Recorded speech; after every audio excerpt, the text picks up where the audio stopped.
Welcome to Counterculture Wise, a Stormcat production, with your hosts Melanie Hope and James Monis.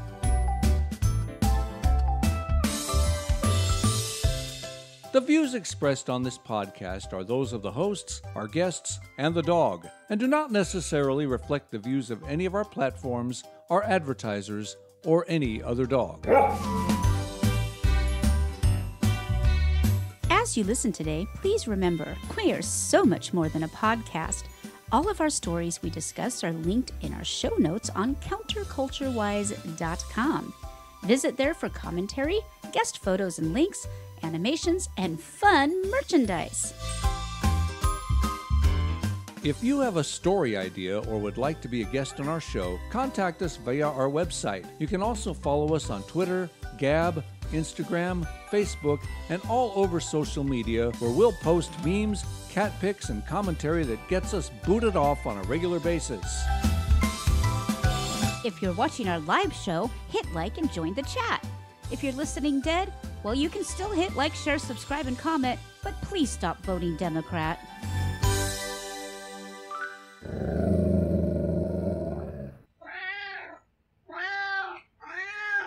And with the meows of the Maxi Meow and maybe a squeak or two from our little Frankie, whose face is literally right in the microphone as we speak, we welcome you to another Counterculture Wise. Welcome, welcome, welcome. It's a beautiful, sunny, hot day here in fabulous Central Texas. And we've enjoyed a lovely Father's Day. We got to give out gift bags to the fathers of our church, and I got to make man candy that Jim is, if you hear him smacking his lips, that's what he is enjoying. If you're interested in the recipe, I might just post that up on counterculturewise.com. This is absolutely divine. Yeah, just take bacon up a notch or two. Yeah. It's essentially dehydrated bacon with it's bacon. It's sugary, spicy bacon jerky, basically. Yeah, and yeah, it's pretty. It's man candy. The men like it. They like it a lot. Yes. Anyways, we have lots of things to talk about. But first, I guess I should introduce myself. Yes, in case there's new listeners. Purring into the mic is our newest addition, Mr. Frankfurt. You saw pictures of him last week, and he. I don't know if they can hear that or not, but boy, is he purring his ever-loving heart out. He's in two modes. He's in rest mode and pounce mode. And right now he's in rest mode. Right now he's in purr mode. He is in purr mode. He purrs a lot. And I am your hostess with the mostest, Ms. Melanie Hope. And here with me, actually sitting by my side, my right-hand we reconfigured our studio, ladies and gentlemen. Yeah, so he can see what I see, is my husband. Not a father to anybody, but he does have furry babies, so happy Father's Day. Thank you. My co-host, and of course, my sweet babu, Mr. James Monis. Babu. So, being Father's Day, you must have a dad joke. I know. Where did Captain Hook get his hook? Where did Captain Hook get his hook? I'm almost afraid to ask. From the second-hand store, Waka Waka. Waka Waka Waka. I gotta learn how to do the wah wah wah. Even Frankie was like, seriously? Frankie's little ears came up like, really? Yeah, he looks very displeased at my choice of joke today. Poor little Frankster. Yeah. Oh, torturing Frankster, the original gangster and all-time prankster. Frankie Two Thumbs. He's got two spots right behind his shoulder blades, and I say, those are exactly where your thumbs go. So we've been calling him Frankie Two Thumbs. Yeah, Frankie Two Thumbs over there. Yeah, whereas Max has got four thumbs, so 4 thumbs up, Macamow. Well then, today was quite an amazing day, and like I said, it was leisurely. We had a lovely time at church, got to sing some great songs, give out gift bags to the dads, come home, we work got fried on the chicken. Show. Had fried chicken, that's right, I forgot about the fried chicken. Mm-hmm. Yum. And here we are to entertain you. So I hope you are having a great Father's Day, even if you're a mother. And if you're not a father, I hope you're just enjoying the day. I will say that I want to acknowledge Joseph James Monis, J.J. Monis, Jay Monis, my adoptive father, and of course Jack Yurievich, my dad. You know, he's been my dad since 1973. He's a dad. Basically your dad. He's basically my dad. He's such a sweet man. He's a great guy. I really dig Jack. He wasn't too sure about me at first, but once he got to know me, he was like, "Are you sure? Are you sure?" He said that 15 times. After we got married, talk to her here. Yeah. So we hit it off. Yeah, big time. Especially when we hung out at his house, they connected big time. Also, want to acknowledge our Heavenly Father.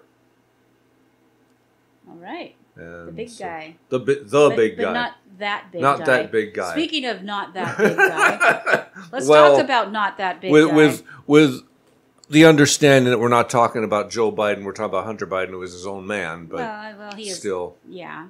But he's not. He's like the sheriff's kid who can speed around town. Nobody does a thing about it, only extend that to being the president of the United States' son. The nut didn't fall far from the tree. That's all I'm going to say. Mm-hmm. All right. So, I'll be honest.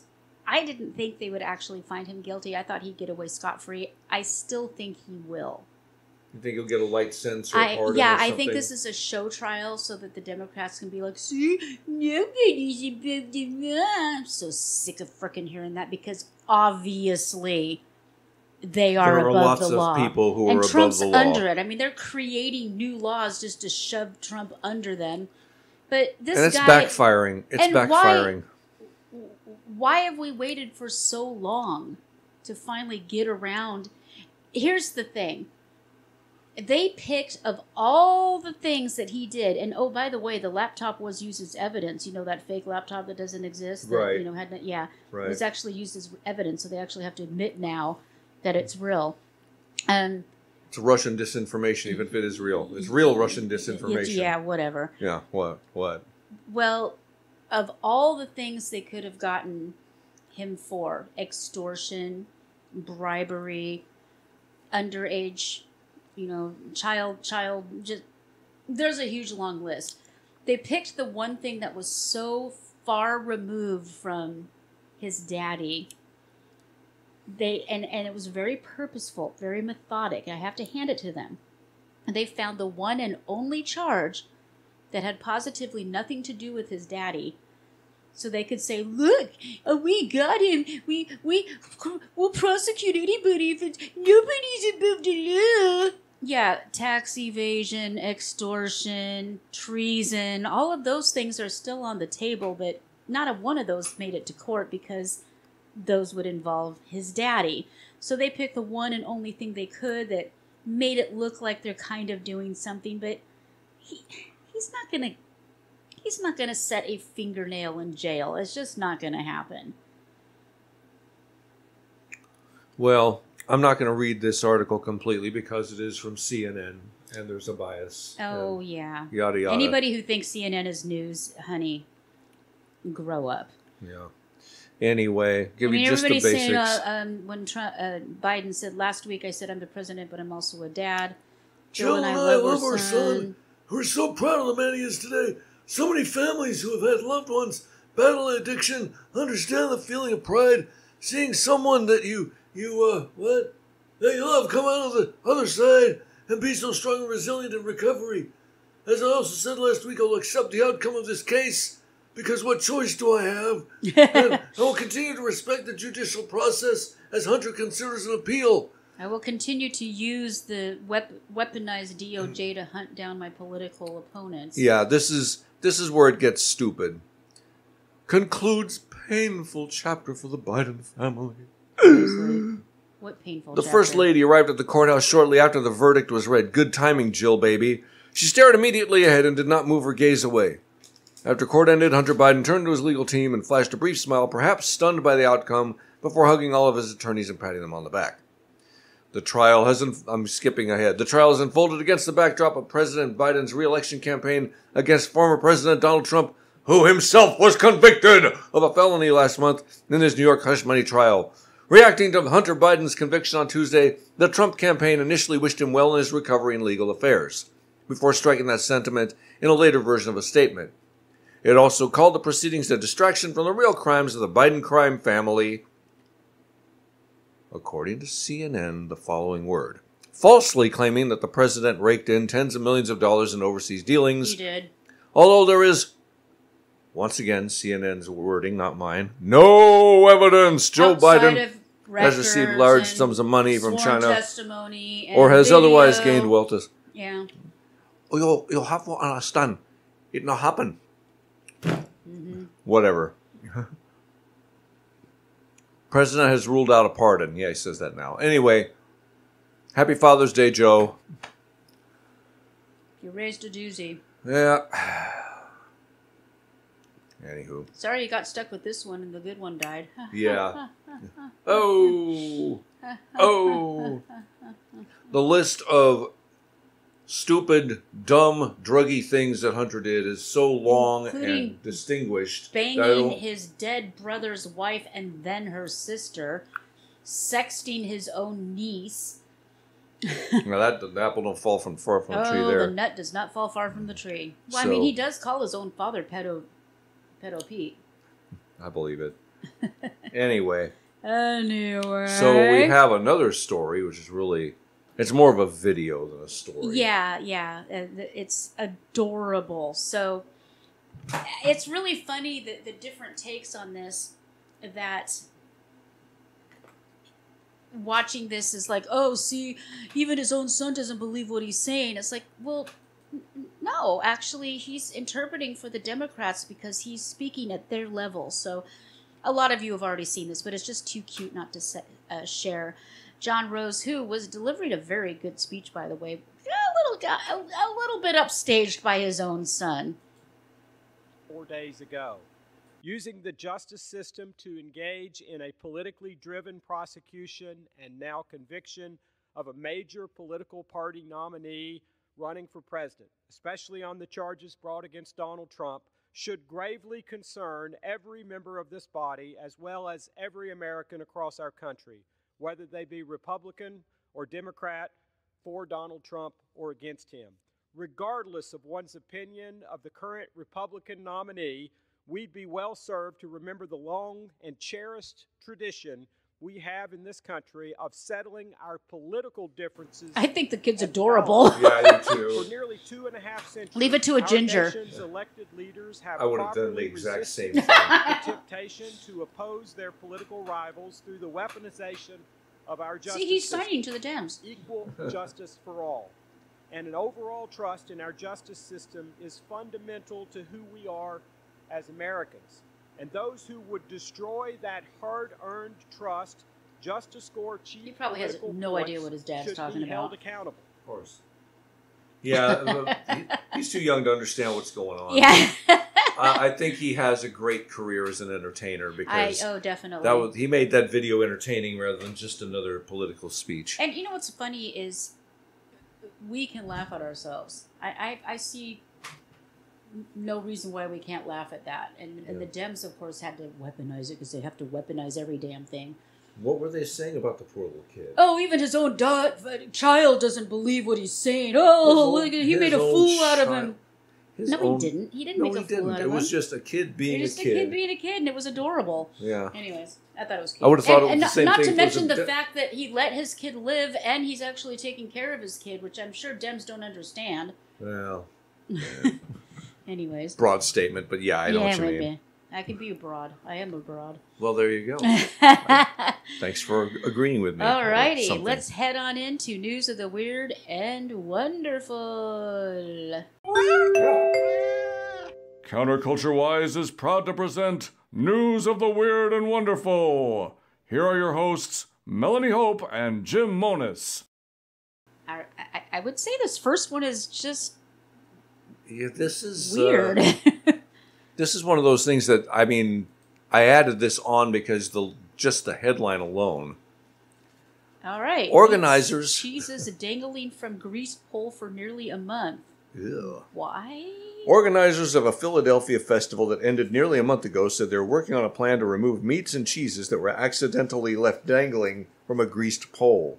The annual Italian Market Festival has a tradition of dangling Italian meats and cheeses from a greased pole for visitors to attempt to climb and claim the prizes, but this year's event left the dangling foods unclaimed. How do you climb a greased pole? Don't know.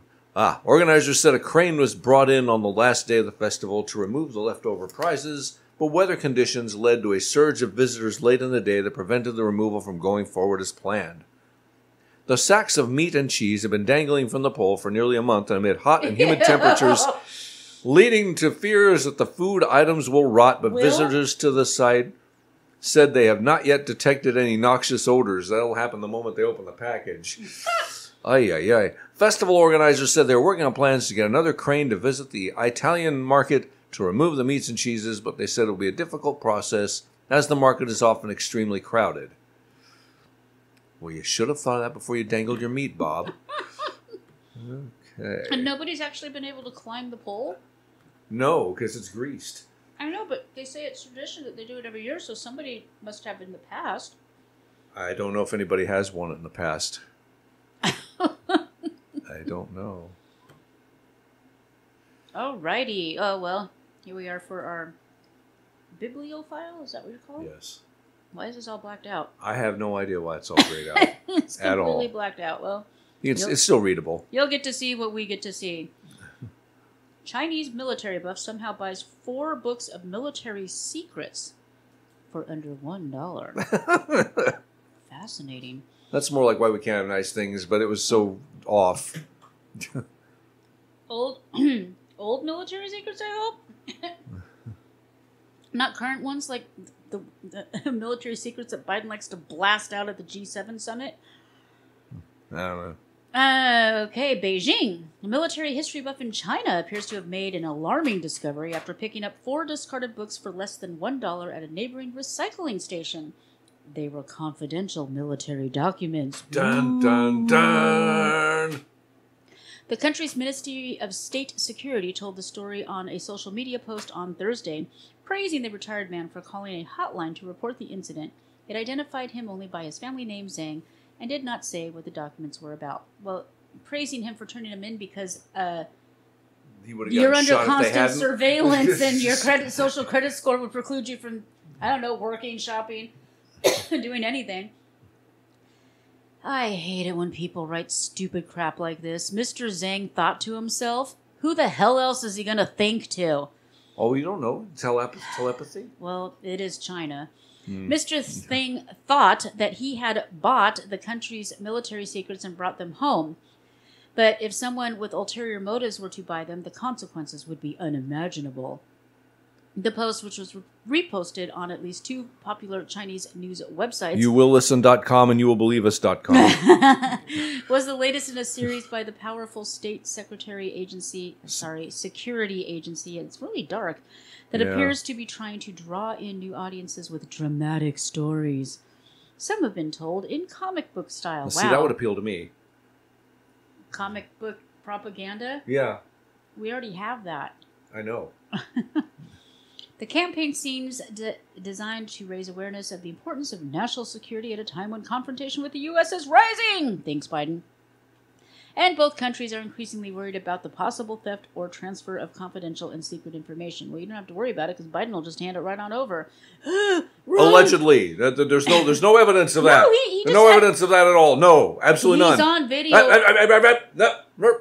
the G7 this week. This week at the G7. Well, we're completely out of munitions, so we can't help any other countries until we're done in Ukraine. Idiot. I swear.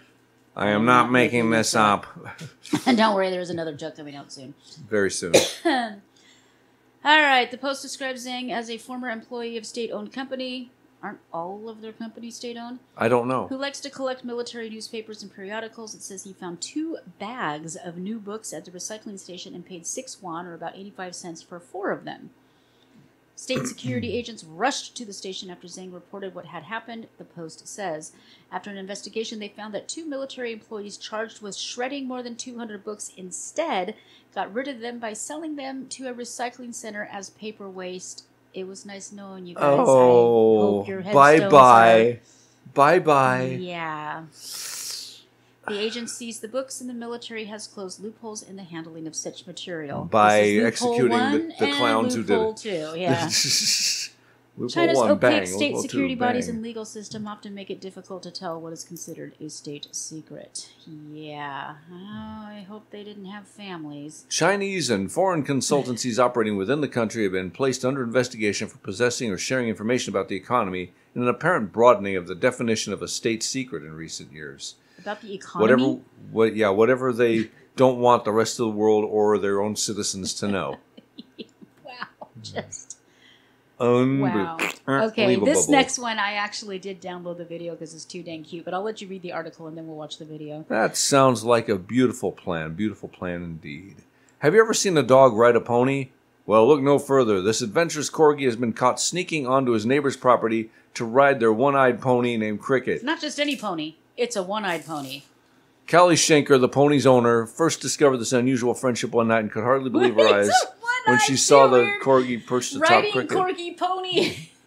Come on, there's a song in there somewhere. One-eyed pony. I've been through the... Never mind. Callie shared a video of the enduring scene online, but many viewers were skeptical. Accusations flew that Callie had placed the corgi on the pony herself. Determined to set the record straight, Callie followed up with additional videos. The new footage clearly showed the clever little dog hopping onto Cricket all on its own, putting any doubts to rest. Schenker said the corgi lives with a family about a mile away and seems to be a free spirit, showing up at her house randomly every now and then.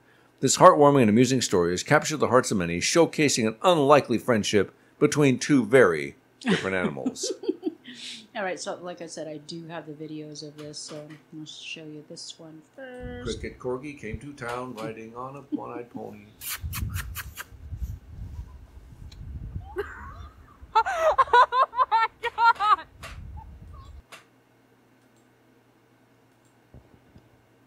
So here it is hopping up there.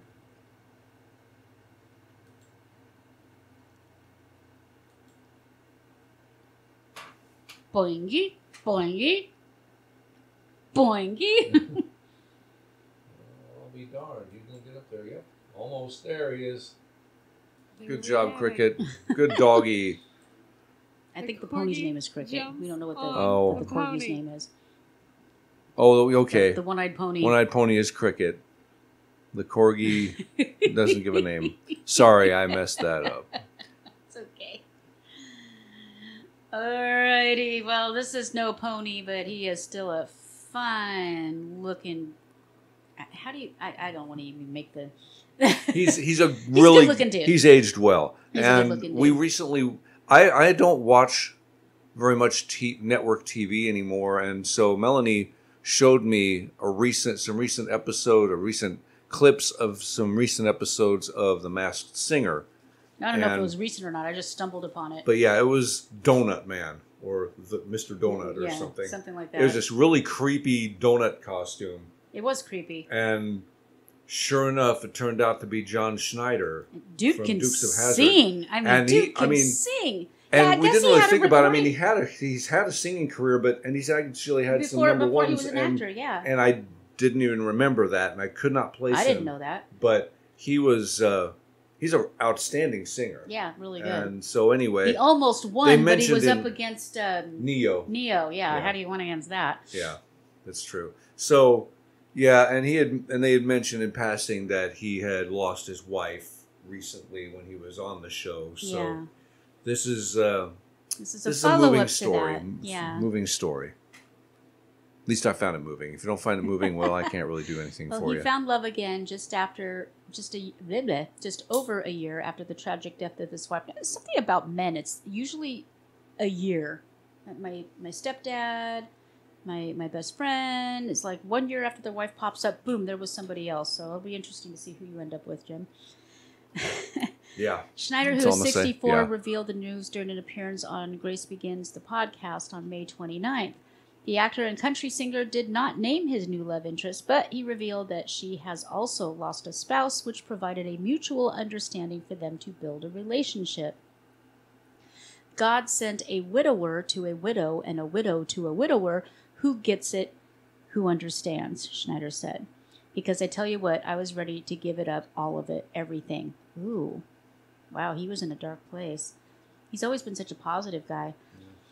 Then, just when I thought the very notion of dating or holding another hand was repulsive, I met this one. That crazy dame over there, Schneider adds, gesturing to his girlfriend off camera. Schneider's wife, Alicia, is it Alan or Elaine? I think it's Elaine. Okay. Died on February 21st, 2023 at the couple's home in Holden, Louisiana after battling breast cancer for 4 years. She was very young. Yeah. The couple married in 2019, and they co-produced a string of independent films, including To Die For in 2022, which I have not yet seen, but He does a lot of independent films because he's Yeah. kind of persona non grata in Hollywood. I don't want Right. to bring too much politics into it, but no. She also worked with Schneider on some of his musical projects, and he honored her in his 2023 album, We're Still Us. Schneider admits he did not think another relationship was in the cards for him. I can honestly say I didn't want it. I was done, he states. And if that hadn't happened, I wouldn't have been here. There's not a chance in the world. Wow. That is... Wow. John Schneider started, as we know, Dukes of Hazzard, blah, blah, blah. Embarked in musical. It just gives you a little bit more where he's from. But it's nice. I'm just happy that he's I'm happy. happy for him. Yeah. He's a darn good looking 64. He's a good looking guy. Yeah. Good looking guy. Good looking guy. Took good care of himself, it looks like. Now, this is an odd story. I wasn't even sure what to do with this, but I'll let you guys decide what to do with it. A Massachusetts middle school's graduation ceremony featured 23 pairs of twins, as well as one twin whose brother attends a different school. What's in the water? The 8th grade graduating class at Pollard Middle School in Needham features the most twins ever to appear in a single graduating class, officials said. The twins account for 47 counting lone twin, of the 454 graduating students. It's like 10% of the school is twins. Weird. There must be some in the water. Just the sheer number, the volume, and in comparison, typically we have between 5 and 10 sets of twins. But to have 23, it's been so fun, Tamitha Bibbo, the school's principal. 10 sets of twins seems like a lot to me. Yeah, it does, told the Boston Globe. Some of the graduating twins say were surprised to learn how common multiples were at the school. Some of them I just didn't even know were twins. Some don't even know we are twins. Braden Mahoney, who graduated alongside twin sister Lauren, told WCVB. Oh, so a lot of them are fraternal twins. Yeah. Okay, so not twins. I mean, I guess they're twins, but I think it's weird that we call them twins when they're my completely cousins different are age. twins. Really? I didn't know that. Yeah. Very cool. Great. I thought this story would be very interesting. Let me fix my screen here. The Brothers A recent Grimm. discovery in a Polish library of 27 books that were thought to have been lost sheds light on the breadth of the German scholar's work. So you think of them as, the fairy tales, but apparently they Right. I did love a their lot stories. more. They actually did fall under the terminology of Grimm. Some Yes, of them were they did. very not for modern children, but yeah, like The amazing Little Mermaid stories did not nevertheless. end with a happy ending. No. And neither did Cinderella or any of them. Throughout their lifetime, Jacob Ludwig Karl Grimm and Wilhelm Karl Grimm, better known as the Brothers Grimm, collected and compiled hundreds of oral stories told by adults and transformed them into enduring written tales, including Cinderella, Little Red Riding Hood, and Rapunzel. Their story collection, Kinder und... Hausmärchen. Sure, I can't spit like that in the back of my throat. Children and household tales in English conveyed simple moral lessons that resonate universally, making them accessible to all. The Grimms thought the stories and their morals emanated naturally from the German people in an oral tradition, and they wanted to preserve them before the tales were lost forever. So Jack Zipes writes for the National Endowment of the Humanities. Yet the brothers were more than folklorists. They were linguists who advanced the study of German classical literature and the German language. The pair began work on the Deutsche Wörterbuch, which is considered the most extensive German dictionary today. The lexicon, compiled more than a century later by scholars determined to complete the Grimm's unfinished work, features 32 volumes, over 331,000 entries, and approximately 4,000 sources cited. Holy smokes. To aid their research on folklore and linguistics, the brothers looked to their private library of 8,000 books. And today, most of these books reside in a library in Berlin. After Wilhelm's son Erman, he has to get all of the N's, transferred them there according to that guy, AMU, and that long name there. I skip over them so you don't have to. Others were scattered and lost over the decades. However, 27 works from the Brothers Grimm's private collection were found in AMU's library in Poznań, Poland. The works dating from the 1400s through the second half of the 1800s fit into 3 categories.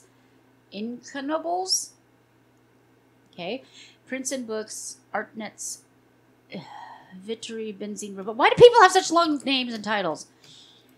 They were able to identify them thanks to handwritten notes by the Grimms. These inscriptions also gave insight into the Grimms' working method and choices of themes and motifs in their work. An incunable is a book, pamphlet, or broadside that was printed in the earliest stages of printing in Europe up to the year 1500. So, very old document. Very old document. Yes.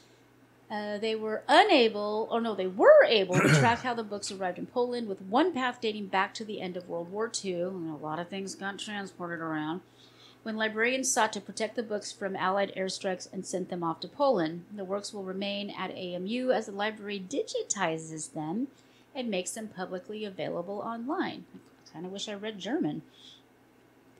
So this lady expresses her hope that this is just the beginning of gaining a better understanding of the Grimms as creators of the German language dictionary. Wow. I had no idea that they were interested in that. That is fascinating. That's amazing. This discovery suggests that other libraries may also possess lost works from the Brothers Grimm's private collection, according to the New Voice of Ukraine. So there might be others.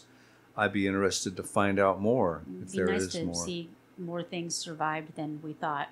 Yep. All right. Well, we're staying over there in Deutschland. In Deutschland. This is fascinating. Researchers in Germany have decoded what they say is the oldest ever manuscript detailing Jesus Christ's life as a child. Oh. The papyrus manuscript dates back more than 1,600 years to the 4th or 5th century. The document had been stored at a library in Hamburg, Germany, as no one believed the document was of any significance. The fragment is of extraordinary interest for research, Lajos Berkes, a professor and one of the researchers who decoded the document, said in a press release. On the one hand, because we were able to date it to the 4th to 5th century, making it the earliest known copy. On the other hand, because we were able to gain new insights into the transmission of the text. It was thought to be part of an everyday document such as a private letter or shopping list. Still cool, though. Because the handwriting seems so clumsy, he continued, we first noticed the word Jesus in the text. Then, by comparing it with numerous other digitized papyri, we deciphered it letter by letter and quickly realized that it could not be an everyday document. I did not know that papyrus had a plural. I thought that was a substance, not a thing. Now we know. I was today years old when I learned that. I was today and 10 seconds old. See? Yeah. Berkes said the document is a fragment of the Gospel of Thomas, an apocryphal book that was not included in the Bible. The Gospel offers details about Jesus' life as a child before his ministry. How did Thomas know? I don't know, honey. We'll have to talk to Thomas on when the time happens. The poor handwriting in the document led Berkes to believe the manuscript was made. I'll have to research that a little bit more. Okay. The poor handwriting in the document led Berkes to believe the manuscript was made as a part of a writing exercise in a monastery or a school. Oh. While there are only a handful of words in the manuscript, the researchers were able to determine that it is retelling the apocryphal story of the vivification of the sparrows. What is that? We're about to find out. Did the princess get the... Okay, sorry. Yes. Jesus plays at the ford of a rushing stream and molds 12 sparrows from the soft clay he finds in the mud. When his father Joseph rebukes him and asks why he is doing such things on the holy Sabbath, the 5-year-old Jesus claps his hands and brings the clay figures to life, the press release stated. I love that story. Now, even if that is not a true story, it's a great story. It's a great story. But he also didn't answer his dad, so he got smacked. Yeah. No. That was your dad. Okay. I'm kidding. I don't know. Just Boy with the thing. Okay. What would Scooby do? Never mind what Jesus would do. What would Scooby do? What would Scooby do? What would Scooby do? Scooby-Doo. If he was this big, he'd do whatever he wants. All right, I'm going to let you read that because yes. all the pictures didn't come through. Oh, but okay. I went ahead and looked up the pictures of the Woggy. Whoa, that dog is tall. That is a big Woggy. All right. An Iowa family's Great Dane has been named the world's tallest living dog at a height of 3 feet and 2 inches. Guinness World Records said the Des Moines, Iowa canine named Kevin That's a great was name for a officially dog. measured at 3 feet and 2 Kevin. inches from... That's what I would name a dog anyway. Measured 3 feet and 2 inches from his feet to his withers, the point at the base of the neck over his shoulders. The record-keeping organization said Kevin is the first holder of the title since the previous record holder, a fellow Great Dane named Zeus, died last year. Zeus was measured at 3 feet, 5.18 inches tall. Kevin, 3, was named for the protagonist of the first 2 Home Alone movies, but his owners said he doesn't quite have his namesake's courage. It took extra time to measure him because he was afraid of the measuring tape. Kevin is the epitome of the gentle he's giant. a lap dog. He really does. Yeah, he does. That's adorable. Kevin is the epitome of a gentle giant, owner Tracy Wolf told Guinness World Records. In fact, he's scared of most things. He is terrified of the vacuum. That means he's a dog, except That for just means ours. he's a dog. Except ours. She loves the vacuum. She When loves you turn the it vacuum. on, she comes running to see it. He won't let it come within 6 feet of him. He'll jump and run to get away from it. Wolf said Kevin's favorite activities include snoozing on the couch, hey, just like me, and snuggling with Wolf, her husband, Roger, and their kids, Alexander, 12, and Ava, 10. The tallest dog ever, coincidentally, also named Zeus, was measured at 3 feet 8 inches tall in 2011. Whoa. Anyways, I thought you'd like to see the Woggy play more than you would like to see the words. That is one big dog. That is a colossal mutt. That is a huge dog. Now he holds a record. Yay. Well, great job, Kevin. Well, we got through the weird and wonderful. Let's head on into the wicked. Now, see, that's why we can't have nice things. We're going to start off with our old hometown. Oh, dear, really? Yeah, this is a kind of a thing man. now. I'm not sure. I don't know. This is from Sarcoma, Washington. Sarcoma? Okay, sorry, wrong kind of cancer. Tacoma, Washington. A Washington man who made 20 false reports of bombs and shootings around the U.S. and in Canada, prompting real emergency responses, has been sentenced to 3 years in prison, U.S. authorities said. Ashton Connor Garcia, He's only 21? 21, of Bremerton, was sentenced in U.S. District Court in Tacoma on Tuesday, according to a statement from the U.S. Attorney's Office, Western District of Washington. Garcia pleaded guilty in January to 2 counts of extortion and 2 counts of threats and hoaxes regarding explosives. Extortion? How does the extortion work? Don't know. We might find out. As part of his plea deal, and I don't know if the princess came home with the prince this time. She might have just decided to go out and hang out in a bar for a while, pick up a couple of sailors, and who knows. As part of his plea deal, Garcia admitted he intended the calls to cause the deployment of SWAT teams, bomb squads, and other law enforcement to the targeted locations. Garcia used voice-over internet technology to conceal his identity when he placed the so-called swatting calls between June 22 and March 23, and also broadcasted Swatting, I mean, it should be treated like attempted murder because, I mean, there was a guy just this week who got his head blown off because they did a early morning raid without telling him, and he didn't know that they weren't coming to rob him or whatever. So of course he comes out with his guns and they open fire. Yeah. In 2 of the cases, he called in fake bomb scares for the Fox News station in Cleveland and for a flight from Honolulu to Los Angeles. This is about to answer your question, Melanie. In another instance, he threatened to bomb an airport in Los Angeles unless he received $200,000 in Bitcoin, prosecutors said. Hence the extortion. Prosecutors said he collected personal information about several victims and threatened to send emergency responses to their homes unless they turned over money, credit card information, or sexually explicit images. So give me your card and your porn, your huddled masses yearning to be free. Law enforcement entered some of the homes with guns drawn and detained people, authorities said. The plea agreement details 20 different false emergency reports targeting victims in California, Georgia, Illinois, Kentucky, Michigan, Minnesota, New Jersey, Ohio, Pennsylvania, Tennessee, Washington, and Edmonton, Alberta, according to prosecutors. So that's international. Yeah. Garcia's arrest came amid a spate of threats and false reports of shooters in schools and colleges nationwide. Another surge of false reporting calls, many targeting public officials, occurred earlier this year and late last year. Some swatting incidents have led to police shooting people, and officials also say they worry about diverting resources from real emergencies. If you want my opinion, and nobody does, I would say he actually deserves more. He only got 3 years? Yeah, 3 years is not enough for that. That cost local and they're doing this thing where you only county. get the one picture. Yeah. Oh yeah, he did, yeah. Yeah, So they've got this one picture, which apparently is his mugshot. Well, he does look like Ashton Connor Garcia. In other words, he does look British, Irish, and Hispanic. And Hispanic all at once. All at once. Yeah. I was thinking I was going to make some kind of joke about it, but like once I saw his face, no. I've been there. I'm a believer. Yes, I have too. That is more times than I care to mention. That's close to the Museum of Glass in Tacoma. And by the way, if you visit Washington, skip Seattle. Just go down to Tacoma. Go straight and to Tacoma. Go to Tacoma. Seattle's a or go up to Everett. I mean, they're amazing towns. Everett's lovely. Yeah. Or Redmond's nice. even Olympia. Just stay away from Seattle. What's the point anymore? The waterfront in Olympia is really nice. Yeah, that's true. That's true. All right. Okie dokie. So, I gave you a little preview of this one. Judge jails Colorado lawyer who showed up drunk for her DUI sentencing. This is almost as good as the guy who lost his license and called from his car. It's in the same. It's in the same.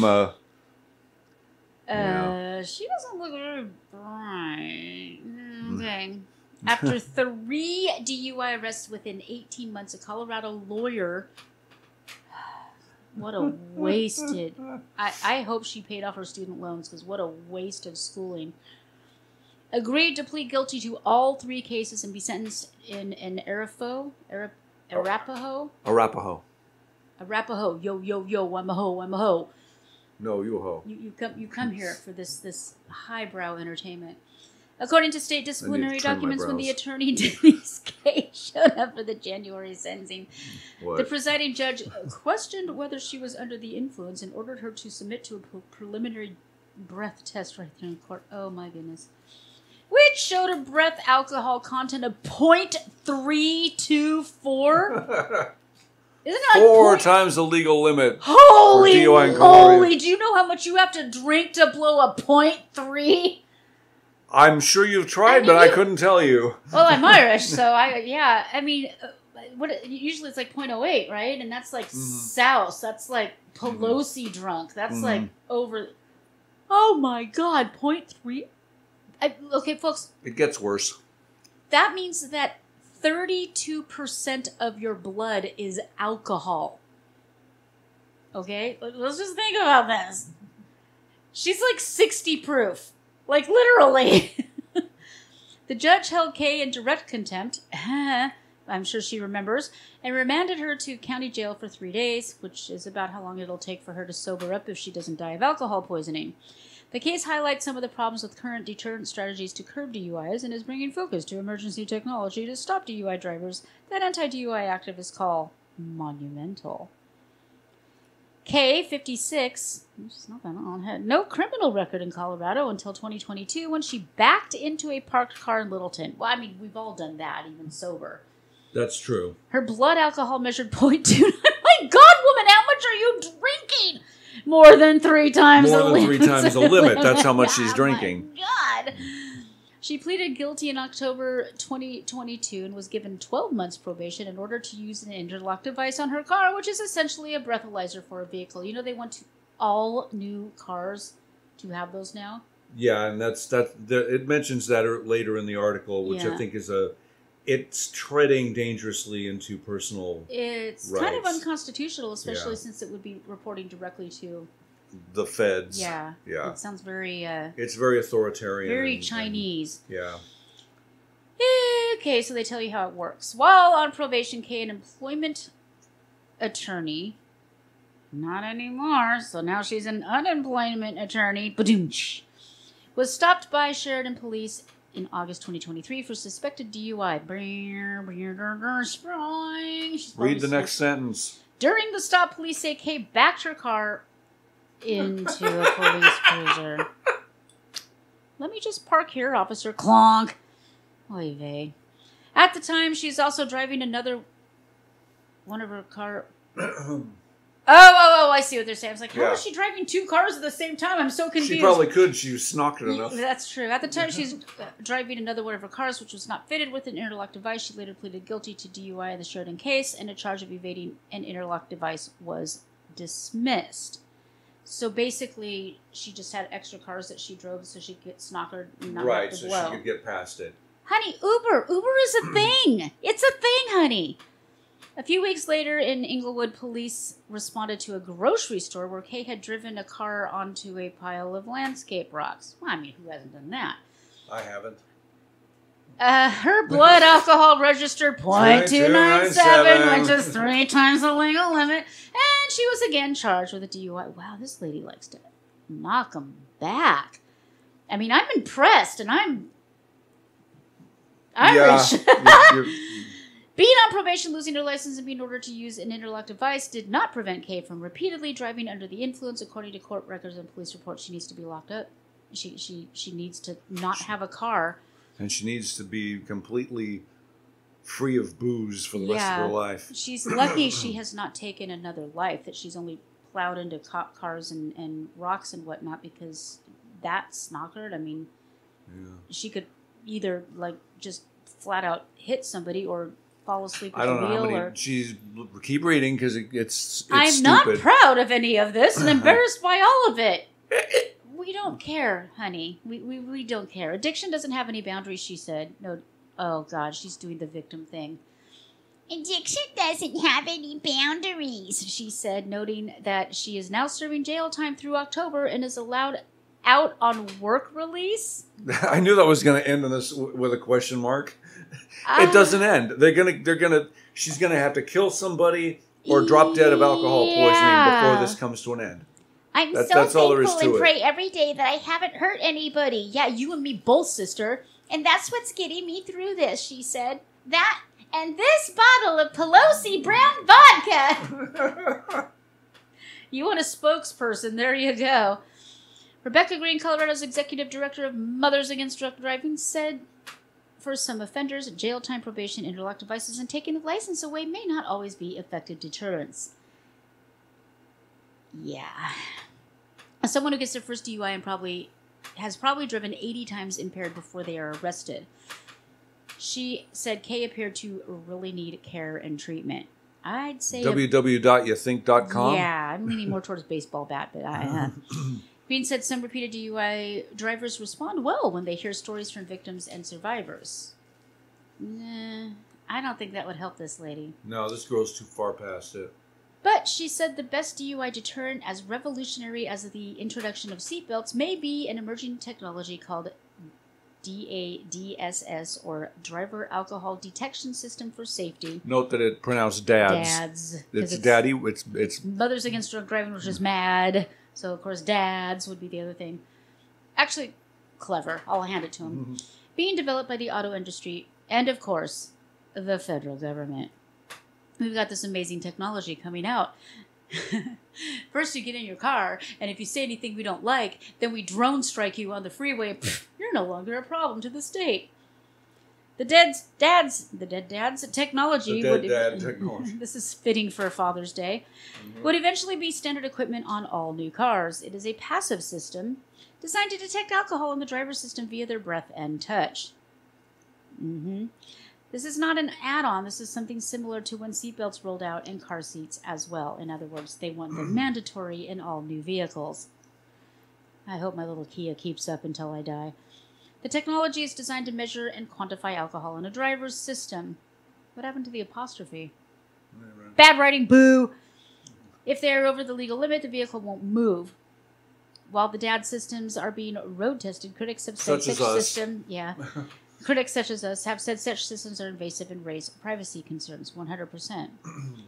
Well, not only that, but if the government has the ability to just turn off your car anytime they dang well want, they'll do it for any reason. Mm-hmm. Parking ticket, said something mean about the cabbage in chief, just made a face I don't like. It's just sets us on a road I don't want to go down, so to speak.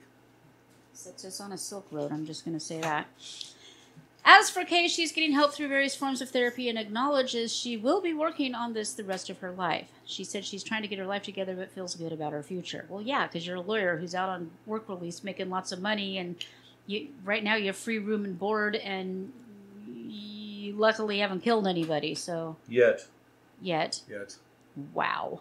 That she is out rather than just getting dried up is like really bad news. She must have some in with a Biden or something, because that sounds I don't know. That sounds like a Biden sentencing to me. Yeah, we did. Wells Fargo. Oh, we did. Wells Fargo and Company fired more than a dozen employees last month after investigating claims that they were faking work. What, like 98% of us? Oh, wait a minute. No, this goes over the top. This is actually kind of funny. The staffers, all in the firm's wealth and investment management unit, were discharged after review of allegations involving simulation of keyboard activity, creating an impression of active work. Oh, dear Lord. You know this is coming out of Dilbert. You know this is happening. Yeah. According to disclosures filed with the Financial Industry Regulatory Authority, especially since he used to work for a bank that was acquired by Wells Fargo. So, yeah, I think that's very likely to happen. Going to figure this out. I mean, they're engineers after all. Definitely. Wells Fargo holds employees to the highest standards. No, they don't. And does not tolerate unethical behavior. Sorry. Personal experience for Melanie and me.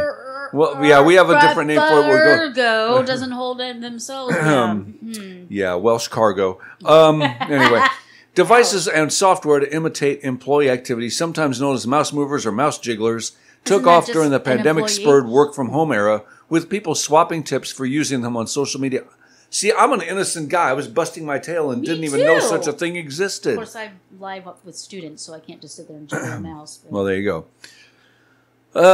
Swapping tips for using them on social media sites, Reddit and TikTok. Such gadgets are available on Amazon.com for less than $20. It's unclear from the FINRA disclosures whether the employees Wells Fargo fired were allegedly faking active work from home.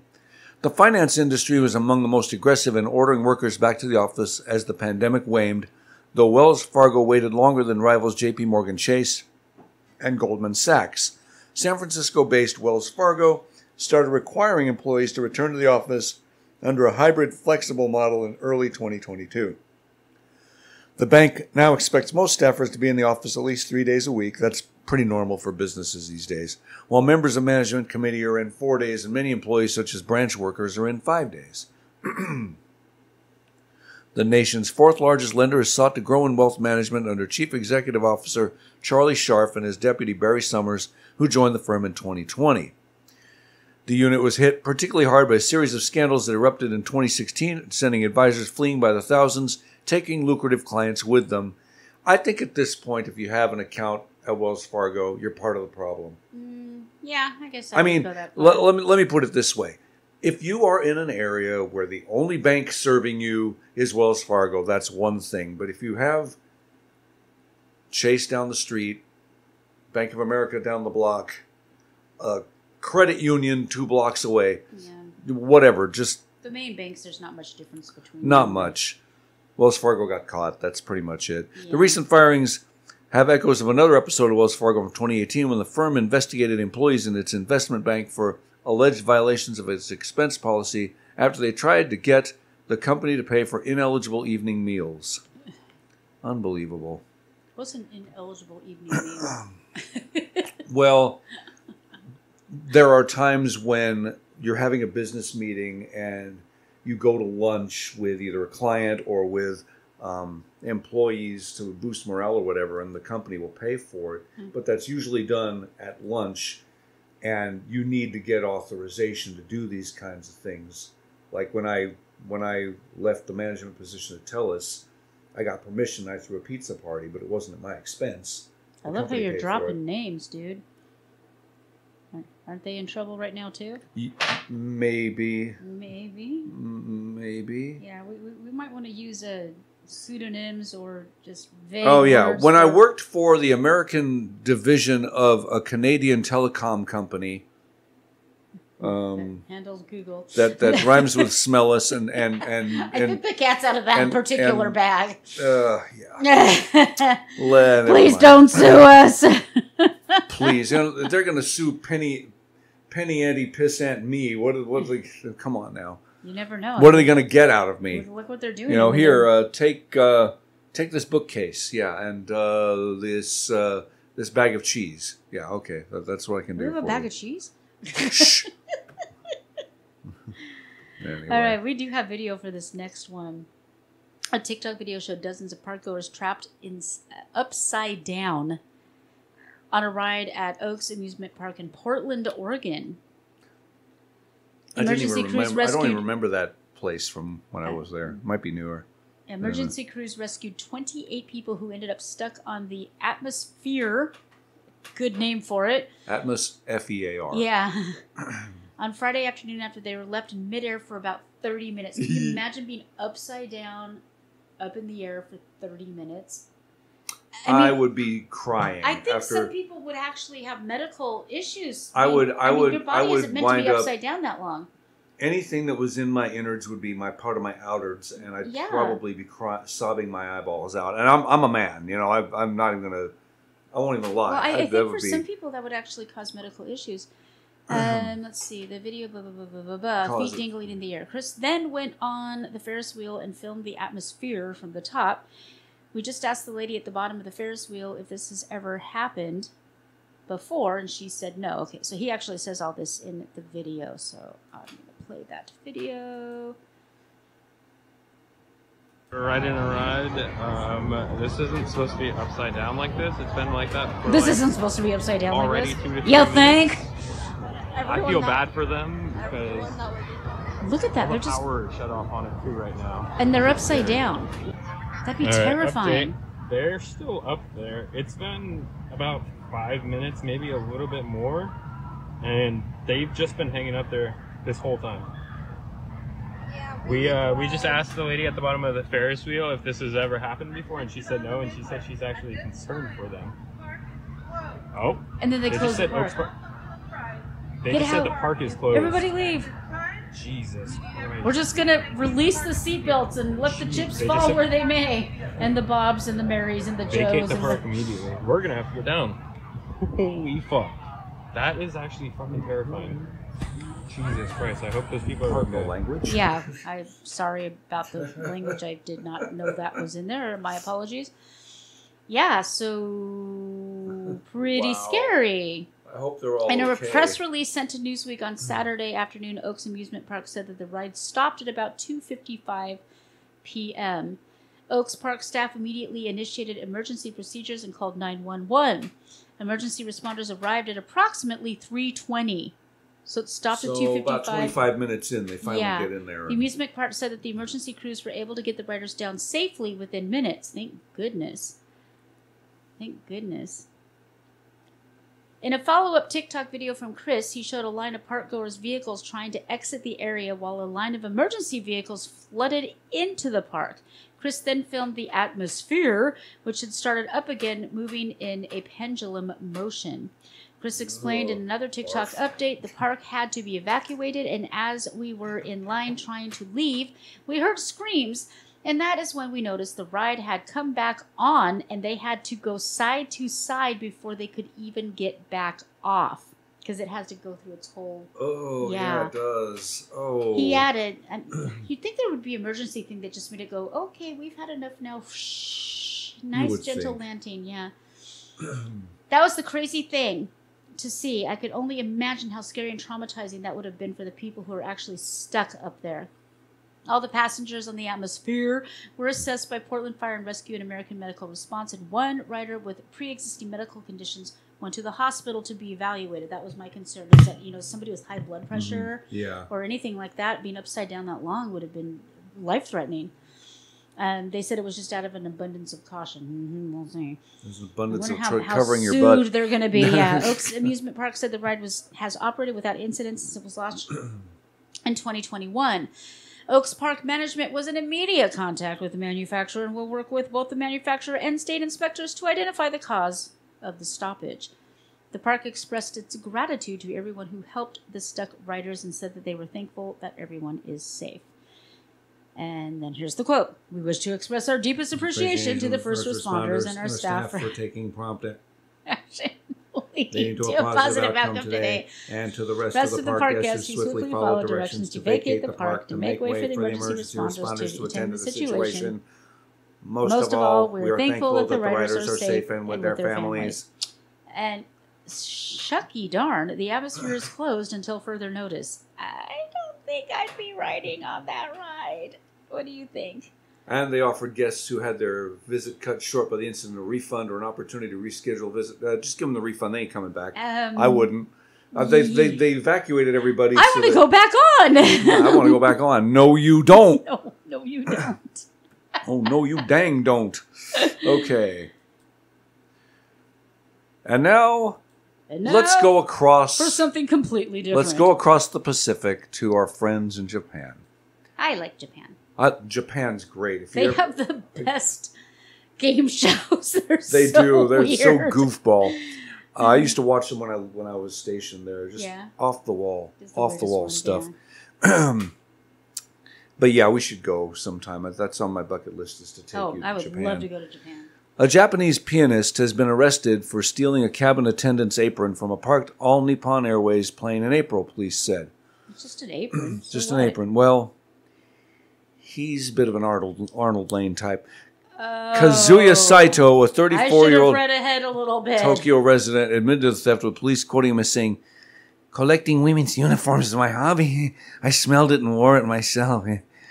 According to his website, it was an apron and not like her underwear, which, by the way, you can buy in vending machines in Japan. It's an odd place, but then again, we're Americans. We out-odd everybody. According to his website, Saito has won prizes at home and abroad and was a finalist at the Long Thibodeau competition, a prestigious international contest for up-and-coming artists in 2009. Was he wearing an apron? I don't know. Saito was arrested on June 12th for allegedly stealing the apron of the cabin attendant in her 40s from the aircraft's galley on April 25th while it was parked at Ishigaki Airport in the southern island prefecture of Okinawa. It just seems like overkill for an apron. Am I weird? The arrest came after All Nippon Airways Company reported the possible theft of other aprons in April. That was hard to say, police said. Saito has also said he stole an apron from an ANA plane in June, according to police, who added they have seized aprons and nurse uniforms from his house in Tokyo's Narima ward. He has a problem. Yeah, he's got illness. He's got sick. Okie dokie then. Well, I guess everybody needs a hobby. All right, speaking of hobbies. You're going to make me read this one? I'm not going to make you. I can read it if you want. No, it's my turn. You know, I almost moved to Columbus, Ohio once. He looks so innocent. A Columbus officer has lost his job after engaging in sexual acts multiple times while on duty at a local grocery store. Please tell me it was with people and not with food. Please tell me it was with people and not with food. Please tell me with the people. We won't know until you read. Columbus, you do this on purpose. Columbus Police Chief Elaine Bryant spoke on Friday, where she disclosed she terminated Officer Robert Spann for actions while on special duty at an unspecified Kroger in the area. A document dated for Tuesday detailed Bryant made the decision to fire him for violating the division's rules of conduct with, quote, consensual sexual activity with a store employee. Let's go Krogering. It was a person. Yay. Okay. Brian had been notified of the Columbus, and Simon's just picturing the bakery, and I'm like, no, please, no, please, no. Brian had been notified by the Columbus Inspector General's office about a complaint filed against Spann in October. Honey, you don't do it while on duty. If you want to bang a clerk at a grocery store, you wait till you're off work. And of course, he was caught on camera doing some sexual acts, and it was an excessive amount of times. He doesn't look like a guy that would get much booty. That's why he's getting it when he can, baby. I want to believe at least 9 times that was caught on camera, and when that was brought to the Inspector General's attention regarding an investigation, they, in turn, contacted us. Bryant said that she and the Inspector General's office deliberated on whether or not there would be a criminal investigation against Spann.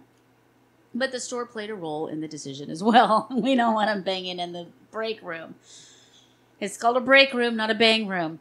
Once it was determined that it was not going to be criminal because Kroger chose not to prosecute, it was then investigated by the Inspector General. The recommendation was made that there be discipline regarding what he did. It was brought to our attention. It came here, and ultimately we made the decision that he should be fired. Spann was one of 2 officers fired within a week. In a separate case, Bryant and the city's Director of Public Safety, Kate Bitchute, decided to terminate Officer Donovan Beaver, unfortunate name, after a videotaped arrest where he shoved a teen's face into a concrete sidewalk and held him by his dreadlocks. Wow. Bitchute also released a statement regarding Spann's termination. Whether an officer is on duty being paid by the taxpayers of Columbus or a private special duty entity, they represent this division and are expected to conduct themselves accordingly. Officer Spann's conduct violated his oath and his duty to serve and brought dishonor to the division of police. Hey, yeah, he was protecting and serving all over the place. I don't know what your problem is. His inappropriate conduct while in a uniform capacity neglected his responsibilities. The kind of behavior demonstrated here is unacceptable and will not be tolerated.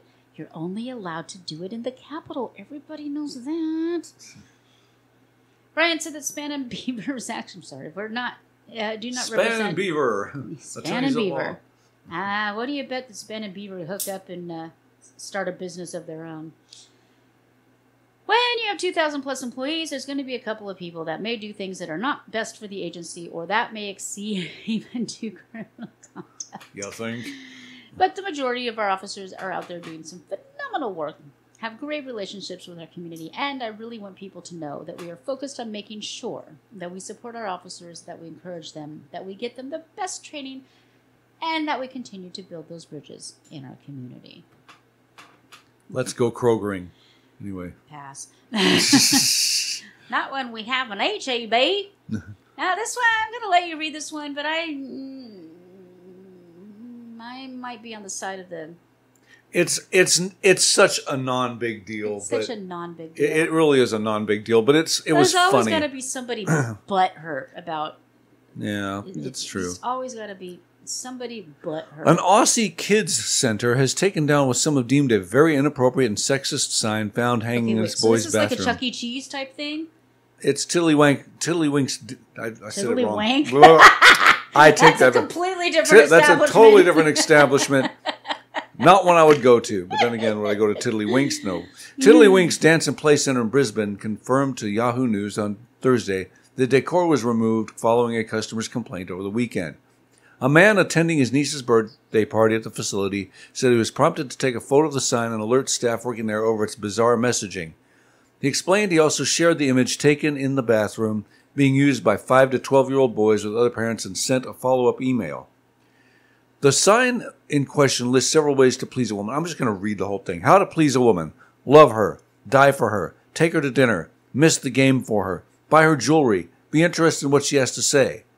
How to please a man. Show up naked. Bring beer. I see nothing wrong with this. I don't either. Just truth. It's all truth, but moving on. The shocked customer described the verbiage as very inappropriate and argued kids using the... I'm sorry. Very appropriate, mate.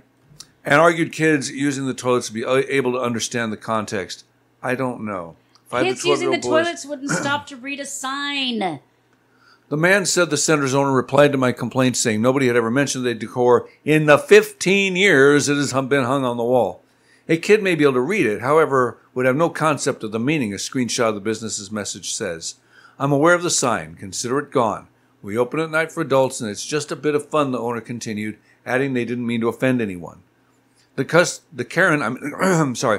said the venue didn't strike him as a place adults would frequent, but was pleased the sign had ultimately been removed. Make sure you ruin everybody's fun all the time. After the image was posted online, it attracted hundreds of reactions, with some calling it gross and creepy. This is messaging for young men. Pull it down and put it in the bin where it belongs, one person urged. Creepily inappropriate for any bathroom, to be honest. This type of backwards ass thinking really can't be considered acceptable anymore, someone else said. This type of humor is the male equivalent of live, laugh, love, another person chimed in, referring to the phrase that became popular in the 2000s. However, numerous others joked they took more offense over the sign's different fonts. That's true. I'm there. That's me. That would be Melanie. Whoever thought those 3 different fonts were a good idea, you're wrong. Bad choice and irritated social media user commented, while others joked that if a woman is pleased after you die for them, she's probably the wrong woman. I don't know, man. I think dying for her is a bit above the average. The rest of it's just kind of basic stuff, though, one person wrote. Yeah, people get butthurt over anything. It's a lot over nothing. Yeah. A lot over nothing. And it's funny. I mean, to me. I thought it was funny. But, yeah, okay. I mean, it wasn't a knee I didn't slapper. realize it was a kid's place, though. Now that I see it was like little kids, okay. Yeah, I mean, but look at the age of these little darlings. Yeah, none of them are old enough to read. So let me put it this way: fun. if they can understand that and they're that age, there's something dreadfully wrong with the parenting. Yeah, well, at least there's no drag queen story hour going on. That's true. That's true.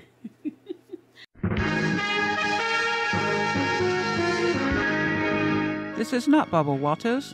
It is no longer 2020, but this is your new abnormal.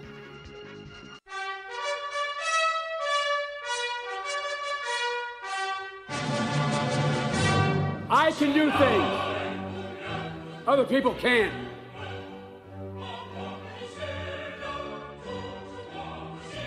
And by the way, I sit on the stand, and to get hot, I got hairy legs.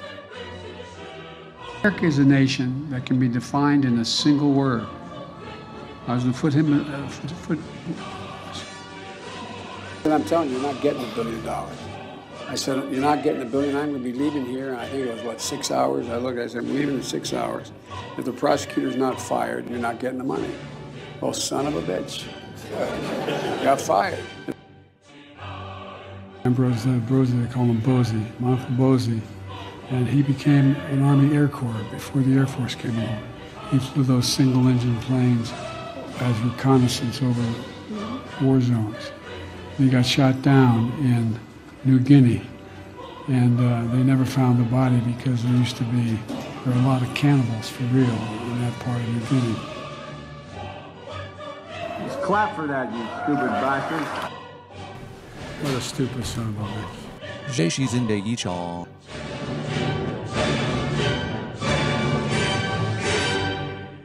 I'm the only white boy within 20 miles. Well, as you can hear, we already have a dead person as president, so why not just go ahead and start voting them straight into office as they are? Which is exactly what the Democrats have done. And this isn't the first time. No? And it seems to be only Democrats that do this. The late Representative Donald Payne Jr., Democrat of New Jersey, won the Democratic nomination for another term in the House on Tuesday, weeks after he died. The ballot in New Jersey had already been set by the time Payne died of a heart attack related to complications from diabetes in late April. He was running unopposed in the Democratic primary representing New Jersey's 10th Congressional District. A special election to choose someone to serve the remainder of Payne's current term was already set. Governor Phil Murphy set the primary for next month and the general election to occur in September, allowing the winner to serve the final months of the term. Still, the dude's dead. I mean, criminy people. They voted for him anyway. Didn't they have somebody step in and say you can use me as a write-in candidate or something? No. It's just dumb. Well, what's really funny is he took over for his dad, who also died while in office. There's a certain amount of butt kicking that needs to be considered here. I think Chuck might have talked about this one before. If not, I think he did. He's gonna. All right. Next up. So all that money we're sending to Gaza and building piers and stuff. Lots of money. Yeah. The U.S. military will temporarily dismantle the humanitarian pier it constructed off the coast of Gaza and move it back to Israel on Friday night amid concerns that heavy seas could once again break it Just days after resumed aid delivery operations, They didn't have multiple US anybody on officials staff to say, probably shouldn't build this here because it's not meant for this kind of water. Nobody? Nobody. Nobody? Nobody. Nobody. You're nobody. Call today. Multiple U.S. officials in U.S. Central Command said it'll be the second time within a matter of weeks that the fragile pier and causeway system known as Joint Logistics Over the Shore, or JLOTS, has had to be removed back to the Israeli port of Ashdod. J-Lo, totally different. Yeah. It is a preemptive safety measure, U.S. officials said, and aid operations across the pier will be suspended until sea conditions allow it for it to be moved back into place. That's got to be time-consuming and expensive to do this. Humanitarian aid deliveries across the pier continued for a full day on Friday, the officials said, and it is expected to be detached and towed to Ashdod late Friday night local time. This is from Friday, of course. The decision to temporarily relocate the pier is not made lightly, but it is necessary to ensure the temporary pier can continue to deliver aid in the future and have to be taken down again. I'm sorry. CENTCOM I'm sure said in a glad our statement. tax dollars are going for this instead of, I don't know, helping us who are like starving and can't get jobs. And Closing up borders, feeding people, that kind of stuff. Wouldn't want to do that. After the period of expected high seas, the pier will be rapidly re-anchored to the coast of Gaza and resume delivering humanitarian aid to Gaza. Yes. Since May 17th, over 3,500 metric tons, or 7.7 million pounds, have been delivered through the maritime corridor for onward delivery by humanitarian organizations like Hamas, CENTCOM continued. You can tell there's a lot of cynicism on the part of the staff here at Counterculture-wise. To date, the pier has been... given that Gazan so-called civilians are the ones that were holding the hostages in their own homes, I say turn the place to glass. I don't care. Well, I don't know. care. I Civilians, my ass. They voted for Hamas. They said they would vote for him again.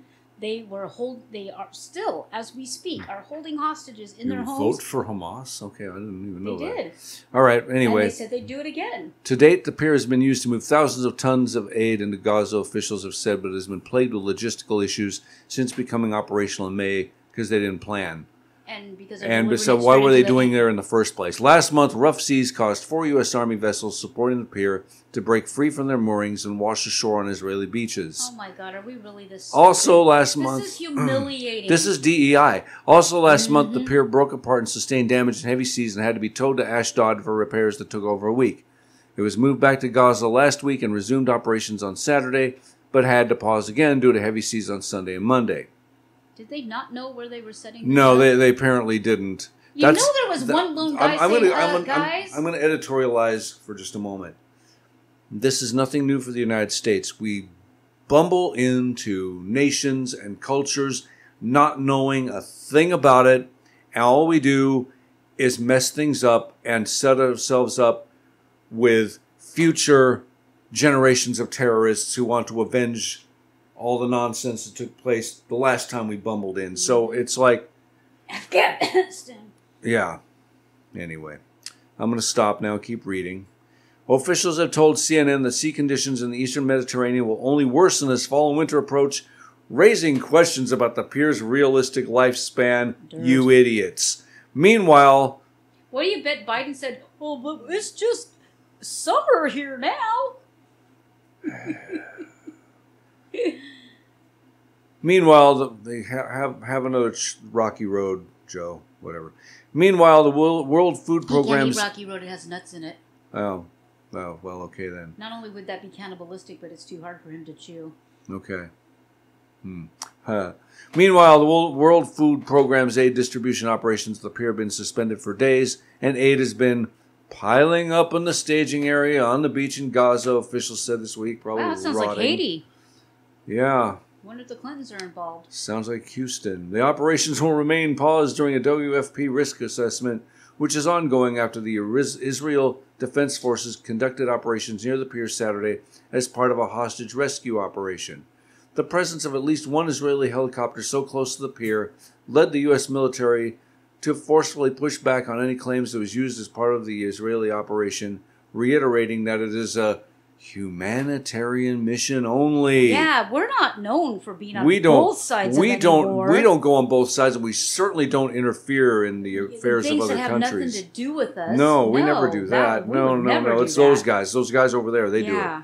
Once the WFP assessment, the WTF assessment is completed, it will fall on the United Nations Department of Safety and Security and the humanitarian coordinator to make a decision on whether to resume operations at the pier. So it's not even under our control. It's the United Nations.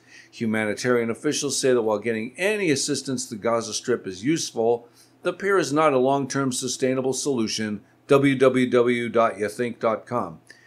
The Israeli government for months refused to open additional land crossings for aid into Gaza, good, and only did so after immense pressure by the U.S. government in recent months. Why? We will never know. Even with additional openings, major obstacles to distribution within the Gaza Strip remain, and humanitarian officials tell CNN that there is still not an effective deconfliction method to protect aid workers. Deconfliction?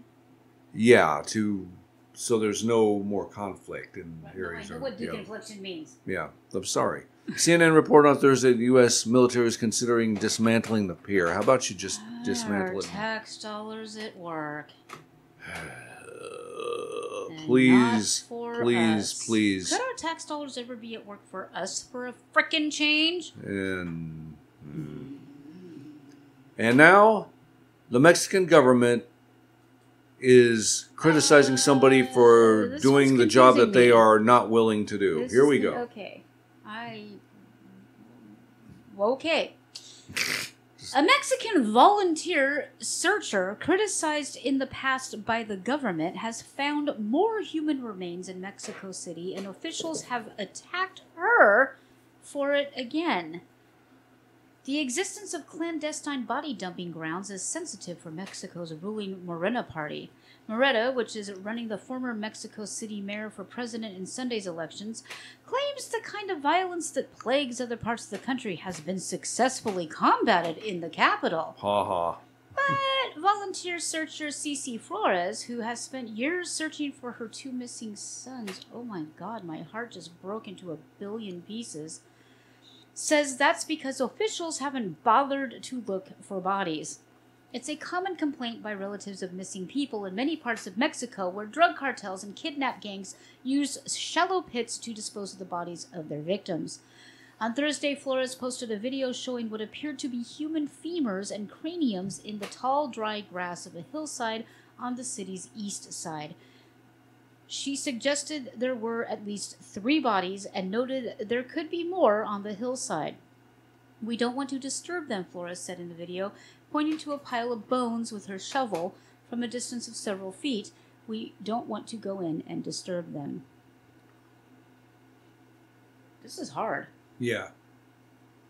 Flores has sparred of the government before, accusing officials of ignoring the plight of Mexico's more than 100,000 missing people. Well, how many of them just fled over the border and got trafficked here? Hard to say.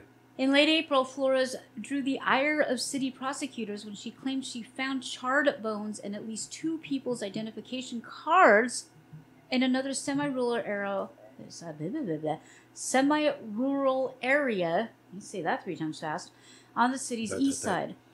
Prosecutors quickly concluded the bones were from dogs, I bet, and that the ID cards had been discarded or stolen, and their owners were alive. The dog, like those dirty dogs for trying to stop us from selling drugs. That's as believable as Biden was talking to someone else over there where nobody was. So, yeah, he's totally fine. Why are you saying anything? Okay. Soon after, President Andrés Manuel López Obrador played a government-produced video at his daily press briefing, accusing searchers like Flores of morbidity and claimed they were suffering from a delirium of necrophilia. Big words. What a dick. Little word. Very little word. Hey, now you don't know. But by Friday, acting Mexico City prosecutor Ulises Lara was forced to acknowledge that Flores had indeed found bones and that they were apparently human. Laura said police, forensics experts, National Guard officers, and soldiers were dispatched to the scene. That raised the obvious question of why the vast team of official manpower had never been able to find the bodies, while a lone searching mother armed with only a shovel did. Because she's looking for her babies, that's why. You're not going to stop her. She's looking for her babies. You absolute... She's looking for her babies. There is nothing they can say or do, nothing they can call her that will stop her. No. I can't even imagine. Laura lashed out at Flores without mentioning her by name, claiming, quote, the chain of custody, end quote, of the evidence had been broken and the bones had been handled. And you heard up above that she said she didn't want to disturb them. She didn't touch them. This violated the dignity and respect that people searching for the relatives deserve. Who do you think she is? And some of them have expressed their discontent with the situation. And who are they? Who have expressed it, implying it would have been better not to have found them. Can I use that little word again? In a video posted on social media Saturday, Flores reacted in disbelief. Seriously? These remains were unknown. We did the work that they are supposed to do. You didn't even know about them, weren't aware of them, had not located them. I like this lady. Get us a translator. Get her on our show. Regarding the accusations that other searching relatives were angered by her actions, mass searches of the kind Flores carries out in her native Sonora were not common in Mexico City. Flores shot back, they should be angry at you for not doing your job. Obrador's administration has spent far more time and resources looking for people falsely listed as missing, people who have returned home without advising authorities, than in searching for grave sites that relatives say they desperately need for closure. Flores is a very accomplished searcher, and like many mothers of disappeared people, she has a deep sense of mission. One of her sons, Alejandro Guadalupe, disappeared in 2015. Her second son, Marco Antonio, was abducted in 2019. These children were abducted. Authorities have told her nothing about the fate of either of them. In her home state of Sonora, authorities confirmed in April they identified 45 missing people from among 57 sets of remains at a body dumping ground known as El Chayrudo. That was originally discovered by Flores' group, the Searching Mothers of Sonora. That is such a heartbreaking name. The Madres Buscadoras, searching mothers, usually aren't trying to convict anyone of their relative's disappearance. They say they just want to find their remains. Many families say not having definite knowledge of a relative's fate is worse than it would be to know a loved one was dead. I know that feeling.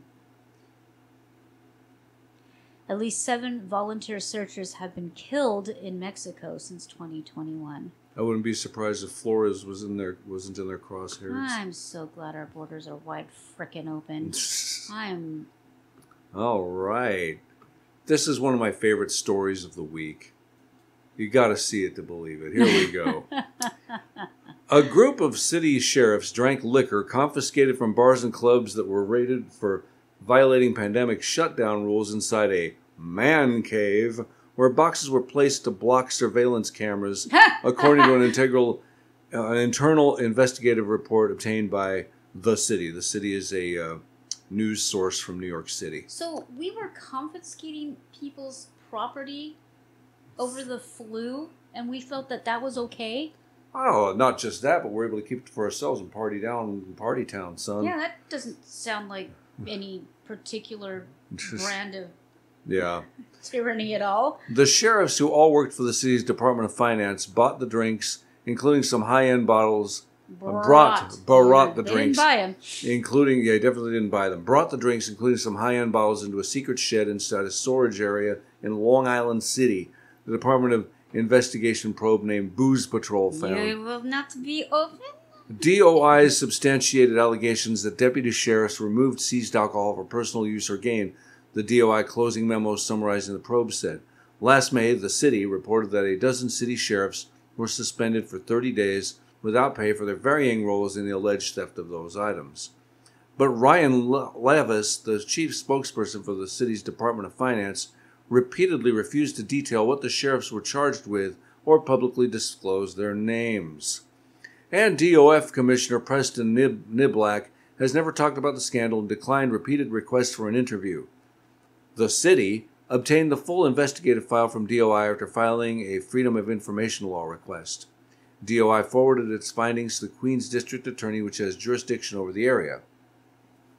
But Queens DA Melinda Katz and her team declined to prosecute, according to the DOI report, which also cited surveillance videos of some of the sheriffs bringing the bottles of booze to their cars.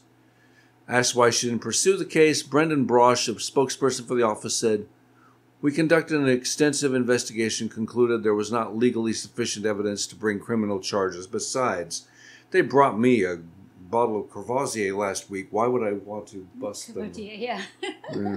Meanwhile, one of the sheriffs involved that in they the stole from, a guy just trying to keep his business open so he could feed his family. But, oh, the flu! Yee! Oh, it gets even better. Meanwhile, one of the sheriffs involved in the case, Derek Skuzensky, we'll just call him Scuzz for short, was hired earlier this month as Commissioner of Public Safety with a yearly salary of $140,000 by North Hempstead, Long Island. Scuzz resigned from his role as a city undersheriff before his internal disciplinary case was brought before an administrative law judge, records show.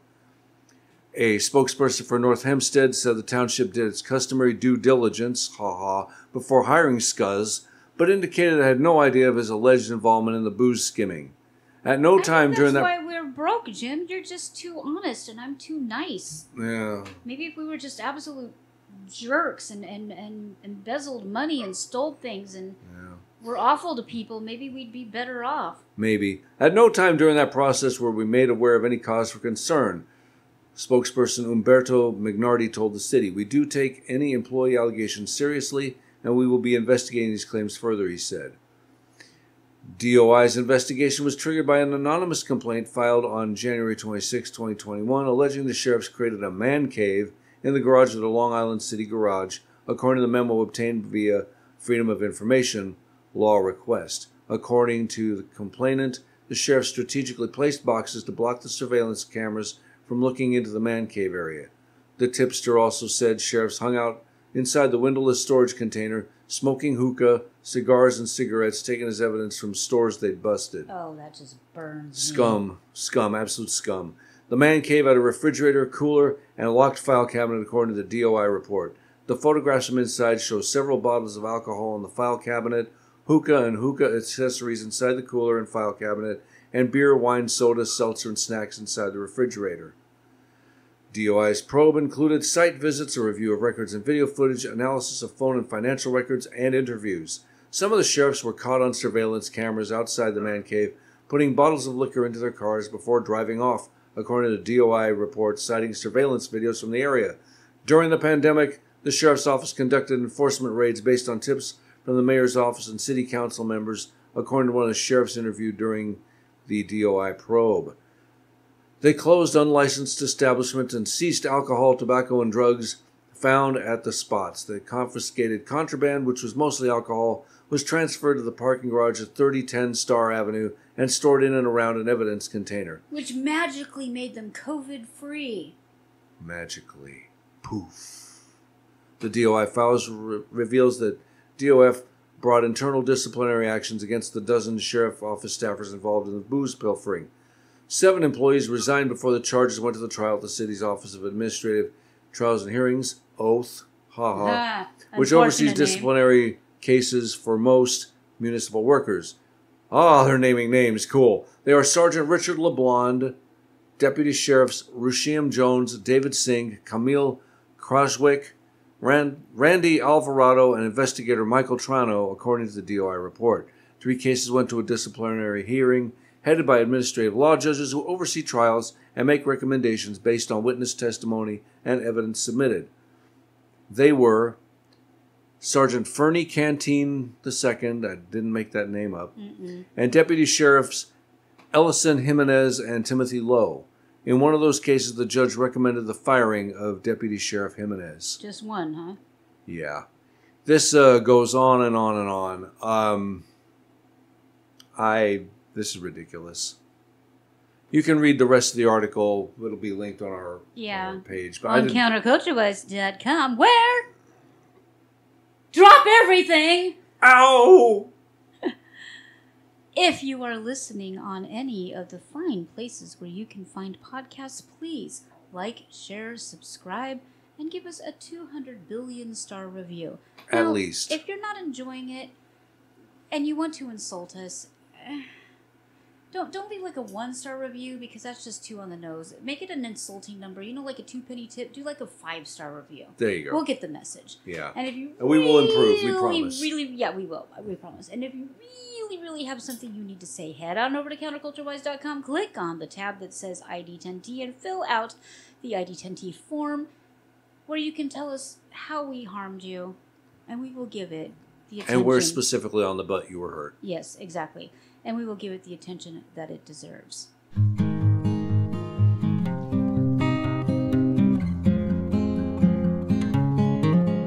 Here on Counterculture-Wise, we may rant, we may rave, but most of all, we go against the current culture because we believe, to the core of our beings, that humans are good and the world is an amazing and beautiful place. At the beginning of our show, we give you news of the weird and wonderful, but that is just the tip of the magnificent iceberg that is our world.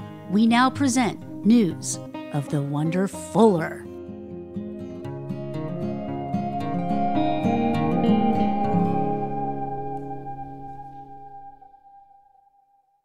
In lieu of Florida Man, our good news story today comes from Orlando, Florida. Ah. So, Florida kid. There you go. Now, this is an adorable story. It's an adorable kid. But there may be a tiny little bit of ginger snappery involved along the way. A little teensy bit. Yeah. So Xavier Joel apparently was on a flight, headed to his kindergarten graduation ceremony because he was going to his cousin's wedding. Okay, so one is a real event, a wedding. The other is kindergarten. Okay, you don't graduate from kindergarten. I wish I was able to graduate from kindergarten. Didn't let me graduate. They just passed me on to the first grade, passed me off on them. I didn't get a graduation. No, none of us did because that's not what graduation is. Graduating means you're done. Yeah. You graduate moved on to something different. As a senior, that's the point. Now we're graduating every kid every 5 minutes. Oh, look, you graduated from the bathroom to the classroom. It's ridiculous. And the only reason they're doing it is because they can sell all this garbage. Look at that. This kid's better dressed than I was at my college graduation, and I still owe. Anyway, he's a cute kid. When they announced that the graduation was actually going to be the same day of my wedding, my heart broke into a million pieces. Wah, wah, wah. I'm a very involved mom. I'm a single mom, of course you are. And I'm the one that's always there for all his activities. He's in kindergarten. Determined to make the best of the situation, Revis packed Xavier's cap and gown, hoping to create a special memory for him despite the circumstances. Why are you getting a cap and gown for kindergarten? While at the airport, Revis had the idea for Xavier to take pictures with the pilots for their flight to Puerto Rico. Plus, the kid gets to go to Puerto Rico. I'd rather go to Puerto Rico than graduate anything. Yeah, that's true. Oh, man, he got to go up and see the pilots? Yeah. It gets better. Dude! How many kids are graduating from kindergarten? The idea quickly gained traction among the flight crew, leading to a flight attendant named Pamela suggesting an onboard graduation ceremony for Xavier. I bet you there were some actual college graduates on the plane that were like, really? Mm. I mean, I didn't get all that. 30 minutes before landing, Xavier donned his cap and gown and made his way to the front of the plane. The passengers applauded and cheered as his name was announced over the intercom. And I'm not making this up. Pomp and circumstance. Oh no, ladies and gentlemen, we have the video. We had the video. Where'd the video go? Oh, video. Oh, it would help if I made it be readable.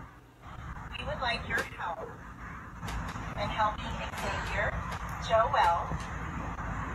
He is missing his kindergarten graduation today. And because he chose to fly Frontier instead, we are giving him his graduation ceremony on this All flight. the white women are like, ah, it's just so cute. All the men are like, really? Oh, let's clap for the perfect little baby. And the men are like, seriously? That lady's really young. She must be a TikToker.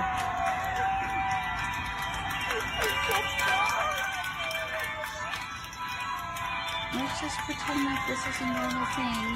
That we're wearing a cap and gown. Come on, it's a cute story. It's cute, but it's I'm not wearing headphones because the ceremony where my sister Kat, God rest her soul, graduated from Highline was enough for me.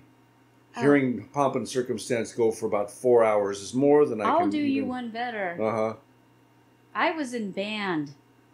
Guess who had to play Pomp and Circumstance for freshman, sophomore, and junior year graduation ceremonies of a graduating class of over 600 as they walked ever so slowly. I would play the song and then never pick up an instrument again. That's what I would do. And now you know why my flute is rusty. This one time at band camp. Yeah, no kidding. We had to play Pomp and Circumstance for 12 hours. I could probably still play that song on my flute. Oh, dear Oh, Lord. Lordy, kill me. It was a horrible feeling that he missed his graduation from kindergarten. And kindergarten isn't even a grade. You don't even go a full day. You don't even learn anything. You just get to go play with water and sand and maybe recite the alphabet. I had an actual education when I was in kindergarten. Oh, aren't you special? I am. Not special. Yeah. You must have gone to a Catholic school. No, well, I did, but not in Okay, kindergarten. the next one really is honestly okay. Just for the record, this kid is absolutely adorable. I mean, he is darling. The child, he is cute. You would not want to deny him anything. Right? Yeah, I'd look at that face and go, okay, yeah, fine. Have a Fifth Avenue. Have a cheeseburger, just whatever. That's your idea of what to give a kid, a Fifth Avenue cheeseburger? I would have loved a cheeseburger when I was 5. I didn't get cheeseburgers. I had to walk 5 blocks. No. Okay. Willow. Okay, let's see. Here we go. Little girl makes motivational posters for a struggling bee. This is so cute. A 9-year-old girl in Scotland has captured hearts by rescuing and nursing a bee back to health with the help of honey and self-made motivational posters. Willow found the struggling bee lying helplessly on its back on a piece of wood. That child is adorable too. All the kids in these stories are so dang cute. What's that about? It makes me wonder if they're real. Yeah, they're real. Determined to save it, she quickly sprang into action, scooping the bee into a container using a little shovel. With Mom's help, Willow offered the bee a choice of honey and sugar water, and the bee opted for the honey. As the tiny creature began to regain its strength, Willow... That confuses me. The bee says, hey, I'll take the thing that comes out of my butt. I don't know. Oh, no, wait. Honey is bee barf. Sorry, never mind. Moving on. As the tiny creature began to regain its strength, Willow even managed to pet it gently, creating a bond with a newfound friend. So she looks like a willow. She does look like a willow. But Willow didn't stop at just physical care. She wanted to boost the bee's spirits too. So she created motivational posters with encouraging messages like, "You can do this," and "Keep going," adorned with hand-drawn images of bees. Which are probably terrifying from the bee's perspective. Her mother shared a heartwarming photo of the recovering bee next to the posters on Twitter, where it quickly gained admiration and praise from users. Despite Willow's hope to keep the bee as a pet, the little insect eventually regained enough strength to fly away. Although a bit dismayed... Sure it did. Although a bit dismayed... Went to the bee farm where all the healthy bees go. And it made all the bees gay! Ah! Anyway, although a bit dismayed... It's there with your kitty cat that went to live at the special... Cat on the roof. Anyway, the little insect eventually regained enough strength to fly away. Although a bit dismayed, Willow's selfless actions and creative care stand as a beautiful testament to the power of empathy and the impact of even the smallest acts of kindness that is can adorable. have. It's adorable. Motivational posters. I mean, who thinks of things like that? Children. Adults don't think of that garbage. And this, ladies and gentlemen, is why we let our children be children, and we don't have men in makeup and fishnets, shaking their booties in their faces. Dun, dun, dun, dun, dun, dun. Dun, dun, dun, dun, dun, Stop dun. it. Stop. Sorry. Stop. Sorry. Stop. I'm stopping. Stop now. I've Well, stopped ladies and gentlemen, if you haven't drawn up a motivational poster for a bee this week, I hope you go out and do something every bit as motivational for someone who needs you today. And once more, a special tribute to all the fathers out there. You do the most difficult and amazing job. And to quote somebody who, is person non grata in a lot of circles, it's the dads that are going to save the world. It's the dads that are waking up, from Elon Musk to, there's a whole list of them, but it's the dads that are waking up and saying enough is enough, and they are going to make the world a better place. But you dad, you father, you grandpa, you soon-to-be dad, and even you fur baby dads. Aww. You're the ones who protect us, who provide for us, who encourage us, and who make the world a better place. So while there's no replacement for mom, there's absolutely no replacement for dad either. Folks, it's been wonderful being here with you. Have an amazing week, and we will see you next week.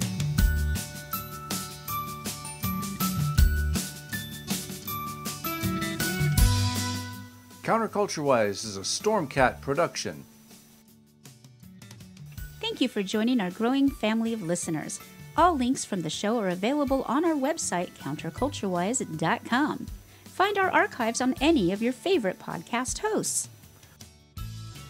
We engage in satire, commentary, and generally laugh at the ridiculousness of our crumbling society. Our only medical or financial advice is to not follow any financial or medical advice given by podcasters. Our animations, interviews, Holy Crap segment, and other videos are put out on Bitchute and Rumble, and only in part on YouTube because they hate free speech. Our show is entirely funded by listeners like you. Visit our ever-expanding merch store or our Subscribe Star, where you can get outtakes, extra videos, and sneak peeks. If you would like to be a guest on our program, feel free to contact us via our website. Just click on the link at the top that says, "Be a guest on our show." For more fun and cat pics, please visit our Facebook, Twitter, or Instagram. For complaints about our show, please fill out the ID10T form on our website, and we will give it the attention it deserves. Meanwhile, no matter how cruel the world may be around you, always remember the importance of kindness. Be kind to each other, be kind to animals, and be kind to yourself. See you next week.